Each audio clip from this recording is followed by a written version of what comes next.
Class third के students English first यानी rainbow की बुक ओपन करेंगे and in this subject we are reading fifth chapter the police gent.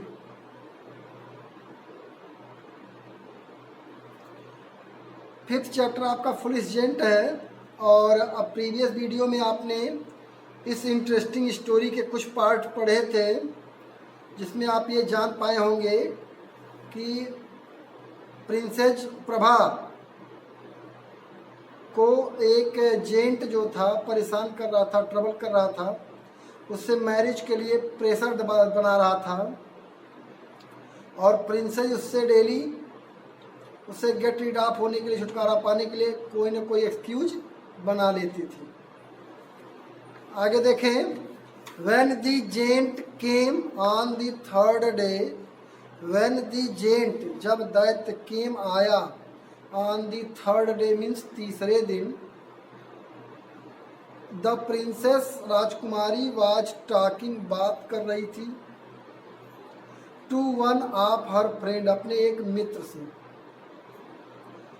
तीसरे दिन जब दैत्य आया तो राजकुमारी अपने एक मित्र से, फ्रेंड से, दोस्त से बात कर रही थी। सी सेड, वह बोली, ओ फ्रेंड हेल्प मी, मेरी मदद करो। ए माइटी जेंट एक विशाल दैत्य, ट्रबल्स मी मुझे परेशान करता है, एवरीडे रोज।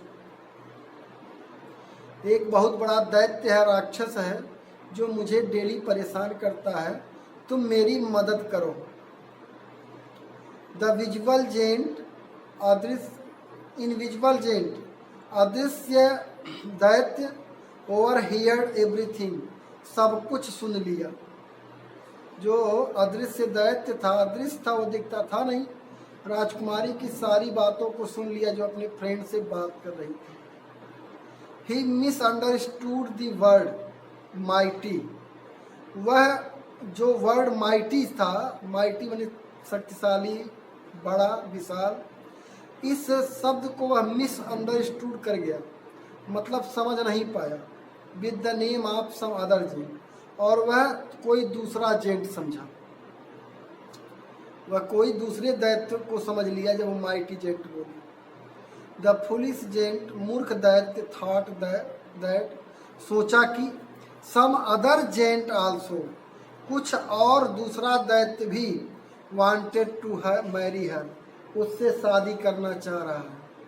यानी क्योंकि जब राजकुमारी अपने फ्रेंड से बात कर रही थी तो माइटी जेंट बोली थी, तो ये दैत्य माइटी वर्ड को समझ नहीं पाया और सोचा माइटी जेंट कोई दूसरा दैत्य है और वह भी राजकुमारी से शादी करना चाहता है। सो इसलिए ही डिसाइडेड, उसने निश्चय किया, to change himself as a horse, अपने आप को एक घोड़े के रूप में बदलने के लिए, विथ हिज मैजिकल पावर अपने जादुई शक्ति से, एंड रिमेन वॉचफुल और दिखने लगा। He started living in the Kings stable, वह राजा के स्टेबल में, अस्तबल में जहाँ घोड़े पाले जाते हैं, रखे जाते हैं, वहीं रहने लगा। मतलब वह अपने आप को दृश्य बनने के लिए, सब कुछ देखने के लिए घोड़े का रूप लिया। किससे? मैजिकल पावर से घोड़े का रूप लिया और राजा के अस्तबल में रहने लगा। वन डे, एक दिन, ए थीफ केम, एक चोर आया, टू स्टील ए हार्स, एक घोड़ा चुराने के लिए, फ्रॉम द स्टेबल, अस्तबल से। एक दिन अस्तबल से घोड़ा चुराने के लिए एक थीफ आया, एक चोर आया। द थीफ चूज, चोर ने चुना, द हार्स, घोड़े को, which was actually the giant, जो वास्तव में दैत्य था। वह इसी दैत्य को चुना जो घोड़ा बन के अस्तबल में खड़ा था, इसी दैत्य को चुराने के लिए सोचा।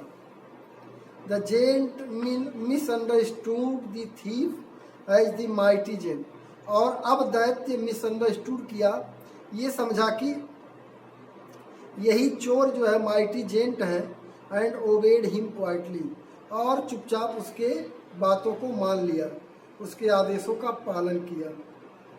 तो ये है आपका चैप्टर। अभी आगे और है, कल आप लोग रीड कर लेंगे। और इसको वर्ड टू वर्ड रीड करते रहिए। अभी स्टोरी के कुछ भाग बाकी हैं, तब तक इतना पढ़िए। धन्यवाद।